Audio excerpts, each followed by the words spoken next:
An-Nabi sallu alaihi salawatullahi alaihi. An-Nabi sallu alaihi salawatullahi alaihi. Wa yanalul barakat kullu man sallu alaihi. An-Nabi ya hadirin i'lamu ilmal yakin.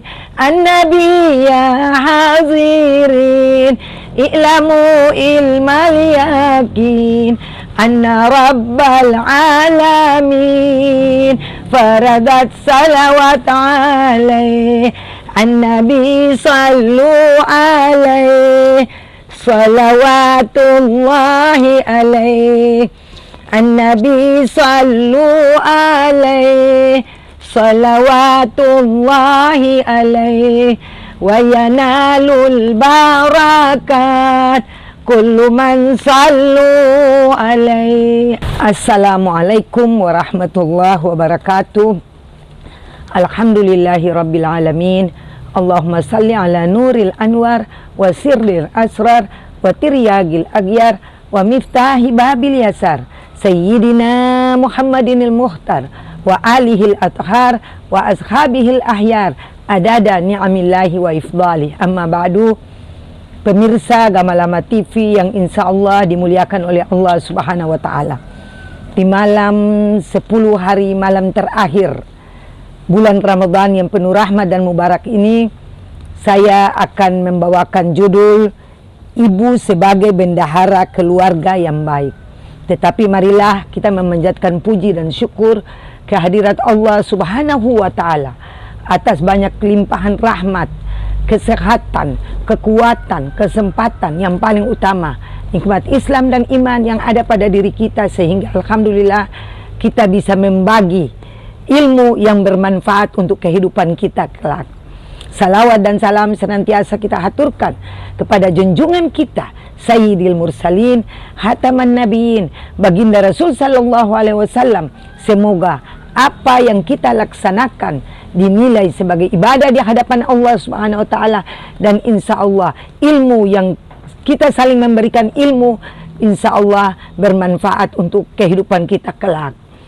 Khairun nas wa anfa'un nas, orang yang baik, orang yang bermanfaat kepada orang lain.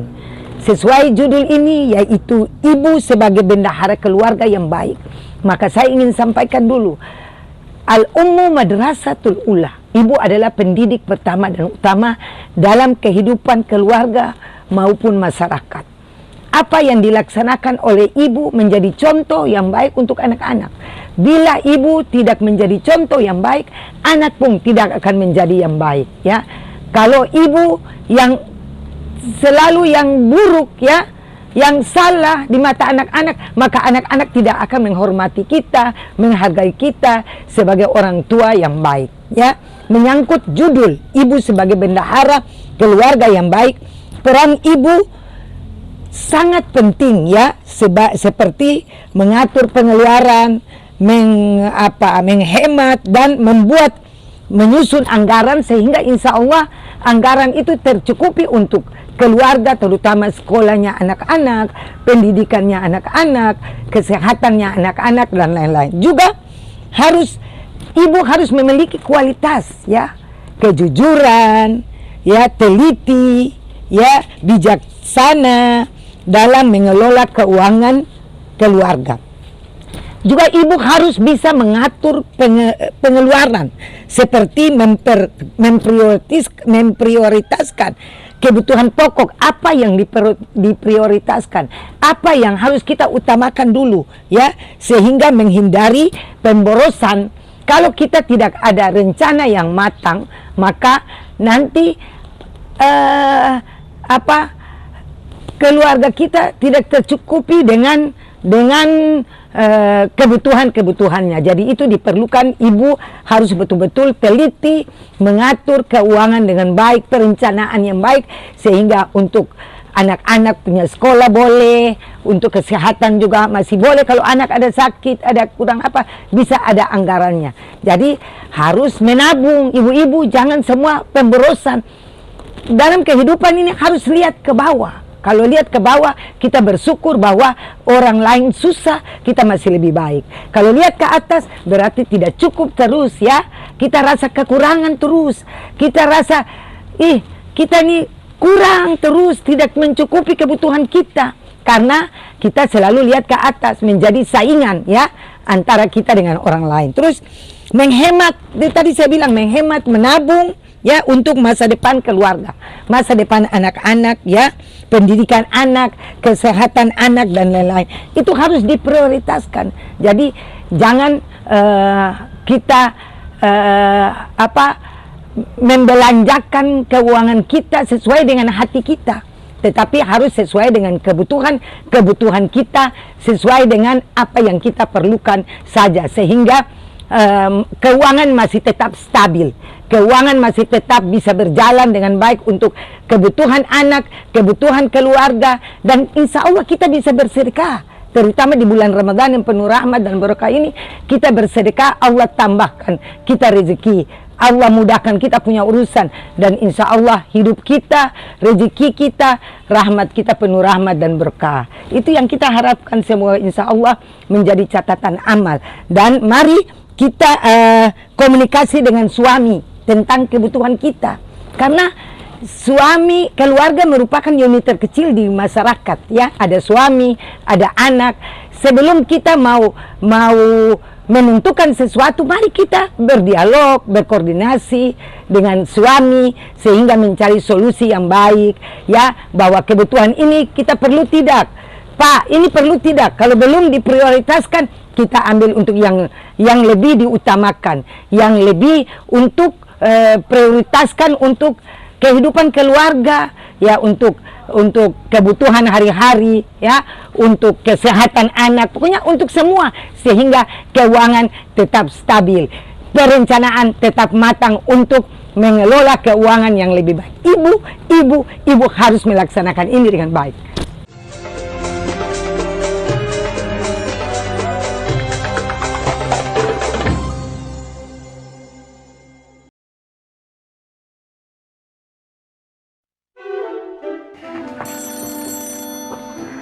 DP rumah yang warna putih, nanti bantu Bibi Murti memasak buka puasa. Saya Ma, ini sesampai di rumah putih. Assalamualaikum. Cari siapa? Saya Sahibah Bibi Yana P. Ana. Oh, Subasari. Mari masuk.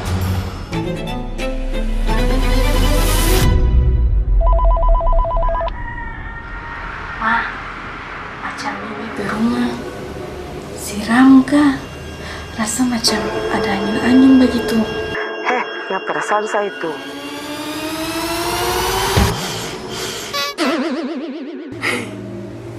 Lucu toh, Bibi Piposek.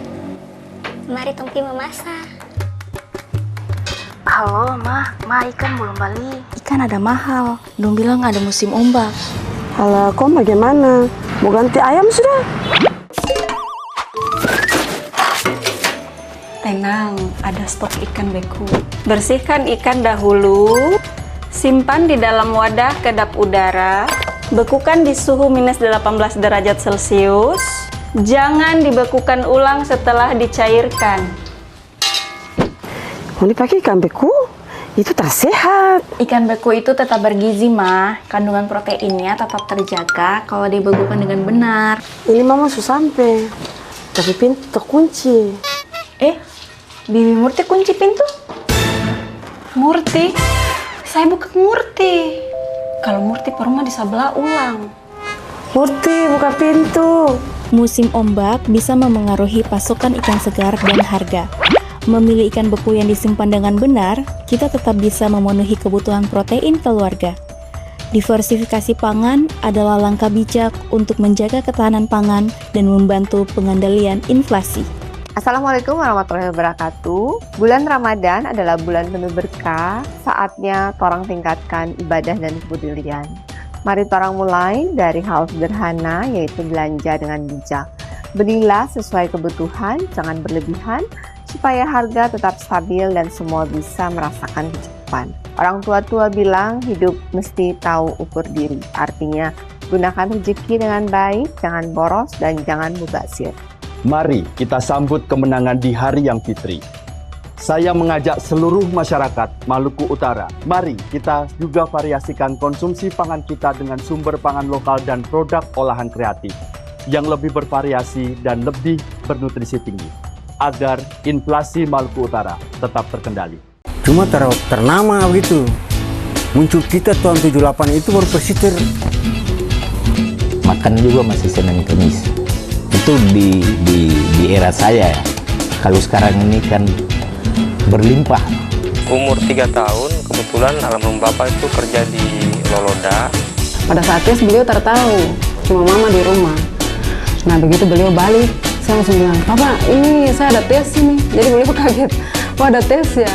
Sambut Ramadan 1447 Hijriah, PLN nyalakan harapan keluarga prasejahtera di Kintamani. PLN perkuat keandalan listrik di momen Ramadan melalui kegiatan Mata Jitu di Bima. Sambut Ramadan, PLN pastikan pasokan listrik andal untuk ibadah dan aktivitas masyarakat. Semarak bulan Ramadan, GBM dan Srikandi PLN salurkan bingkisan kepada pengemudi ojol Yogyakarta. Ramadan 1447 Hijriah, YBM PLN salurkan bantuan sembako untuk lansia duafa di Bajo Pulau. PLN pastikan keandalan listrik masjid di Pekanbaru jelang Ramadan 1447 Hijriah. Cahaya berkah Ramadan 1447 Hijriah, YBM PLN serahkan 500 paket sembako di Masjid Nurul Falah, Jakarta. Guys, PDKB PLN sukses digelar di Palangkaraya, perkuat keandalan listrik saat Ramadan 2026. PLN bangga dan setia bersama masyarakat.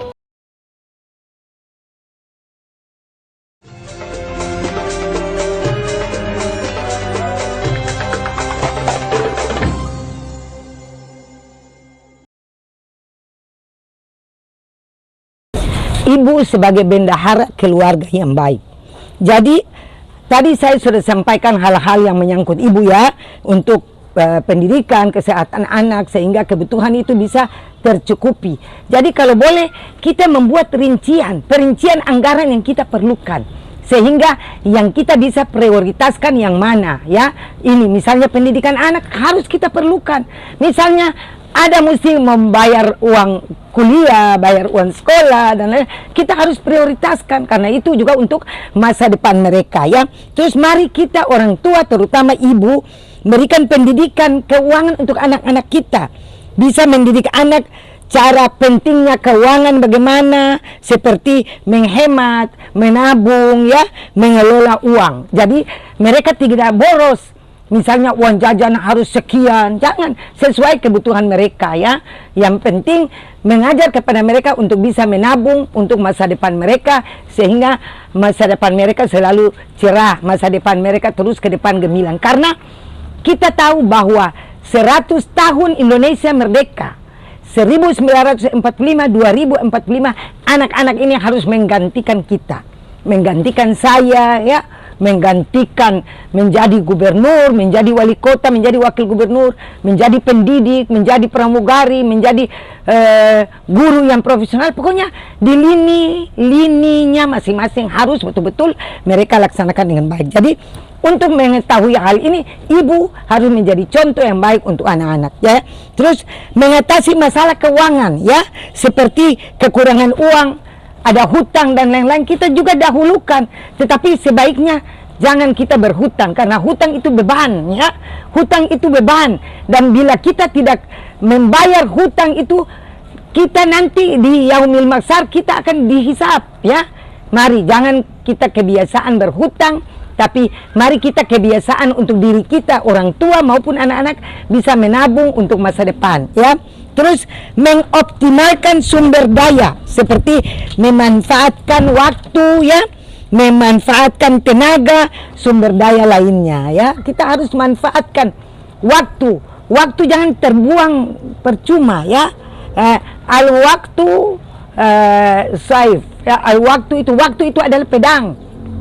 Kalau kita tidak pergunakan waktu dengan baik, maka hidup kita akan sia-sia. Maka waktu berlalu tanpa bermanfaat ya. Tadi saya sudah bilang khairun nas wa anfa'un nas, orang yang baik, orang yang bermanfaat kepada orang lain. Terus supaya keuangan keluarga tetap stabil itu bagaimana? Ya, harus ada solusi ya.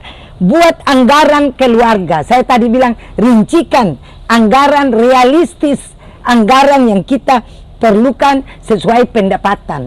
Jangan kebutuhan lebih dari pendapatan. Berarti kita akan dapat minus ya, dapat kekurangannya, akhirnya kita punya tidak bisa mencukupi hal-hal yang lebih penting. Terus prioritaskan juga kebutuhan seperti makanan, tempat tinggal, kesehatan. Itu tadi saya bilang, kesehatan anak-anak, kesehatan kita juga harus tabung untuk kesehatan kita, untuk kesehatan anak-anak kita. Misalnya anak-anak ada sakit tak terduga, kita punya simpanan ya. Kalau tidak ada simpanan, kasihan anak-anak bisa sakit dan bisa mereka lebih parah dan bisa sampai meninggal nanti ya, karena kesehatan tidak terpenuhi dengan baik ya. Terus tempat tinggal, kalau ibu-ibu misalnya atau orang tua kita harus memberikan tempat tinggal yang layak kepada anak-anak kita, kalaupun sesuai dengan keadaan ya.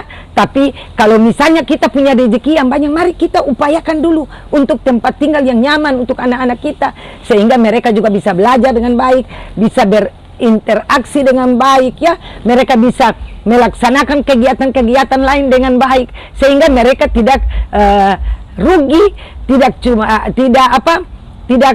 menghilangkan hari-hari baik mereka yang dioptimalkan dengan baik ya. Terus hemat dan tabung sebagian pendapatan untuk masa depan. Tadi saya bilang ya, jadi supaya keluarga itu tetap stabil, keuangan keluarga tetap harus ada tabungan masa depan. Kalau kita tetap pakai sampai selesai, sampai habis setiap bulan, kalau ada gaji, orang tua pun gaji, kita bisa berbagi untuk kesehatan sedikit, untuk makan. Jangan yang muluk-muluk lah. Yang penting kesehatan anak-anak diupayakan, makanan, kebutuhan anak-anak diupayakan, sehingga gizinya mereka terpenuhi dengan baik ya. Terus tabung ya, terus kurangi utang dan hindari membuat utang baru. Jangan kita berkebiasaan berhutang ya. Kalau kita bisa memanage keuangan kita dengan baik, berarti insya Allah kita tidak berhutang. Sesuaikan dengan keadaan kita, sesuaikan dengan pendapatan kita. Jangan kebutuhan kita lebih dari pendapatan ya. Kita harus lihat, terutama istri-istri ya.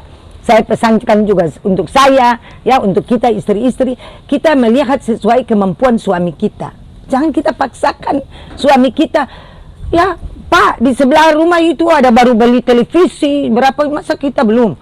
Itu berarti kita tidak menghargai mereka, dan mereka akan berbuat hal-hal yang dilarang, yang merugikan kita semua, terutama keluarga dan masa depan anak. Itu.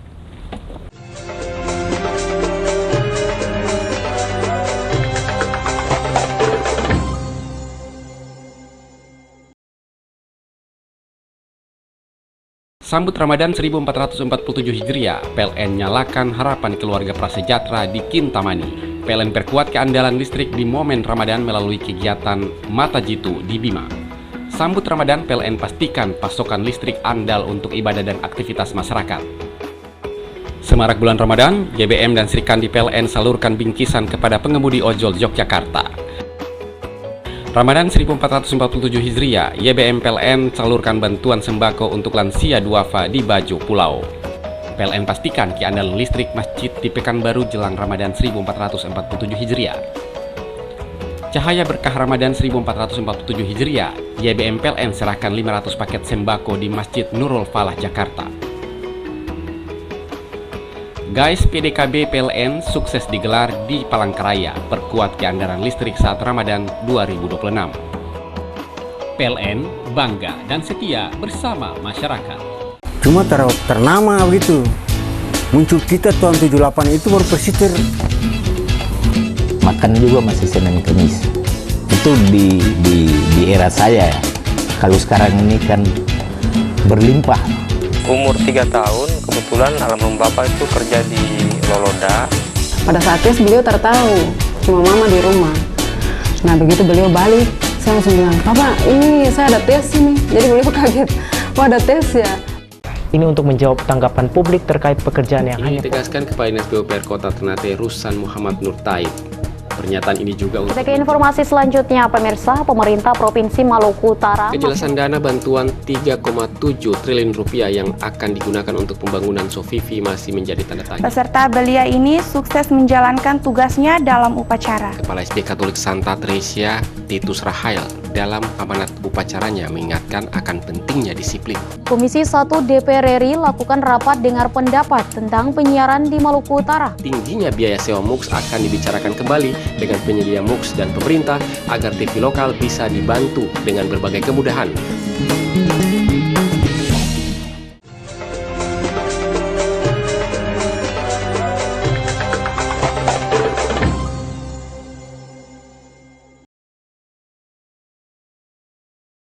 Ya, jadi pemirsa Gamalama TV dimanapun berada, yang insya Allah di bulan Ramadan yang penuh rahmat dan berkah ini sudah mau akhir-akhir Ramadan ini ya, tinggal beberapa hari kita ditinggalkan oleh Ramadan. Mudah-mudahan Allah memberikan kita sehat, umur panjang, berkah, bisa dipertemukan dengan bulan-bulan Ramadan berikutnya. Amin, amin, amin ya Rabbal Alamin. Segalanya menyangkut keuangan harus kita komunikasi dengan suami kita, karena suami, kalau kita komunikasi dengan suami, mereka rasa kita menghargai mereka. Jangan kita mengatur, merasa kita pintar, merasa kita lebih hebat. Semua ar-rijalu qawwamuna 'alan nisa. Suami tetap menjadi kepala rumah tangga yang baik, dan suami itu bisa memberikan pengerahan kepada kita, memberikan motivasi kepada kita. Yang penting kita saling menghargai dengan mereka. Terus pantau pengeluaran, kita bisa tahu kadang kan ada tak terduga ya, pengeluaran kita tak terduga. Misalnya kita bikin penyesuaian, kalau memang ini bisa membahayakan, bisa mengurangi investasi keuangan kita, kita menghindar ya. Jadi cari kebutuhan, tadi saya bilang ya, kebutuhan yang prioritaskan, kebutuhan yang diutamakan, kesehatan, pendidikan anak, dan kebutuhan sehari-hari yang menyangkut makanan anak-anak, gizi yang baik ya. Di bulan Ramadan yang penuh rahmat dan berkah ini, mari kita ibu jangan boros. Di bulan mau buka puasa kita beli ini, beli itu, beli ini, beli itu. Padahal kita tidak makan sampai selesai habis, mubazir ya. Nah, kalau boleh kita beli banyak, kita berbagi di tetangga-tetangga kita. Karena kalau kita membuat makanan buka untuk buka puasa, sedangkan dicium oleh tetangga kita, kita tidak memberikan, berarti kita dosa ya. Jadi mari kita harus. Terus kendala apa yang dihadapi ya? Kendala menyangkut keuangan ini juga kadang menghadapi kita. Apa? Keterbatasan pendapatan sehingga sulit untuk mengatur keuangan keluarga. Tapi kalau tidak keterbatasan, kita jaga dengan baik, berarti efisiensi anggaran itu bisa. Kita bisa jaga, bisa mencukupi kebutuhan keluarga, kesehatan, pendidikan anak bisa terpenuhi ya.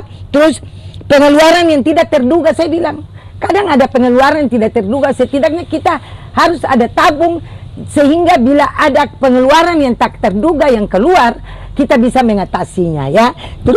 Terus kebiasaan belanja yang boros, tadi saya bilang ibu-ibu kadang-kadang belanja boros, jangan, kita kurangi sesuai dengan kemampuan kita. Jangan kita boros, dan ini juga menjadi pendidikan kita untuk anak-anak kita. Kalau boleh mensuruh mereka juga menabung. Kalau saya dulu, anak-anak saya punya buku tabungan sendiri-sendiri, dan jajan mereka saya kasih, jangan lupa tabung ya nak. Nah, biar sedikit, sehingga mereka juga merasa bahwa didikan orang tuanya itu baik untuk menjaga supaya keuangan mereka ke depan juga ada, jadi tidak habis satu kali ya. Kurangnya pengetahuan keuangan dapat membuat ibu tidak tahu tentang cara keuangan yang baik, sehingga perlu belajar. Kan dikatakan belajar sampai negeri Sin. Dulu tuh negeri Cina kan jauh, disuruh tuh hadis, disuruh kita belajarlah sampai ke negeri Sin, sampai ke negeri Cina, karena belajar, ikra, bacalah ya. Jadi mari kita belajar, karena Rasulullah pun sifat 4 ya. Ini bisa di keuangan ini kita pakai sifat Rasulullah yang 4, sidik, amanah, sidik, jujur, amanah, dipercayakan, jangan hianat, sidik, amanah, tablik, menyampaikan, saling mengingatkan satu dengan lain, ya, karena agama itu nasihat, saling mengingatkan bahwa ini jangan demikian, mari kita atur keuangan dengan baik, kita cari belajar. Kalau kita mendapat ilmu, jangan kita kakar ilmu, jangan kita pelit dengan ilmu, kita berikan pelajaran kepada orang lain sehingga menjadi amal jariah. Terus ya, sidik, amanah, tablik, fatana. Rasulullah juga cerdik belajar dan belajar. Kita juga, mari kita orang tua juga harus belajar sehingga bisa mendidik anak-anaknya dengan baik. Dan kita menyuruh anak-anak belajar dunia dengan baik, akhirat juga dengan baik. Berlomba-lomba untuk dunia seakan-akan hidup selamanya di dunia, dan berlomba-lomba di akhirat seakan-akan besok kita mau kembali kepada Allah. Bekal apa yang kita harus bawa? Jadi mari kita didik anak-anak kita, suruh anak-anak kita belajar ilmu umum juga boleh, matematika, fisika, ya, tetapi jangan lupa membaca, belajar ilmu fikih, ilmu tafsir, Al-Quran, sehingga insya Allah bila kita orang tua meninggal, nanti mereka kan bisa membaca doa untuk kita. Kalau kita tidak memberikan mereka belajar tentang agama, ya, sehingga jiwa mereka kosong, kita meninggal, apa yang mereka bisa berikan untuk kita? Setidaknya kan mereka berikan doa, ya, kepada kita. Jadi mari kita menjadi orang tua yang baik, orang tua yang bijaksana, orang tua yang betul-betul menjadi contoh yang baik untuk anak-anak sehingga masa depan anak-anak betul-betul gemilang. Tahun emas nanti 2045, ya, dari 100 tahun Indonesia merdeka 1945-2045, anak harus sukses, anak harus menjadi kebanggaan kita, anak harus soleh dan soleha, sukses dunia dan sukses akhirat, menjadi masa depan mereka yang gemilang. Bismillahirrahmanirrahim. Astaghfirullah Rabbal baraya, astaghfirullah minal hataya, astaghfirullah Rabbal baraya, astaghfirullah minal hataya, Rabbi zidni ilman nafi'an wa wafiqni amalan makbulan wa habli rizqan wasi'an wa tub alaina taubatan nasuha wa tub alaina taubatan nasuha, astaghfirullah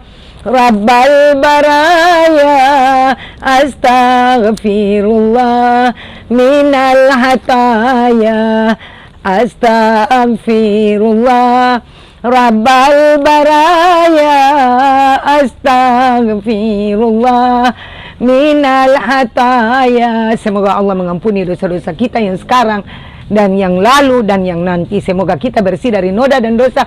Taubatan nasuha. 3 ciri taubatan nasuha. Yang pertama, berjanji kepada Allah kita tidak akan melaksanakan dosa dan kesalahan lagi. Yang kedua, lebih meningkatkan iman dan takwa kita kepada Allah. Kalau selama ini puasa kita masih bolong, salat kita masih bolong, hablum minallah kita tidak baik, harus kita bikin yang baik. Juga hablum minanas juga harus baik, sehingga ada keseimbangan hablum minallah dan hablum minanas. Yang ketiga, mari bergaul dengan orang yang mengajak untuk kebaikan, sehingga kita tidak berpikir untuk membuat dosa, ya, mengajak ke masjid, ya, mengajak ke majelis ta'lim, melaksanakan kebaikan-kebaikan walaupun cuma mengucapkan salam, assalamualaikum warahmatullahi wabarakatuh.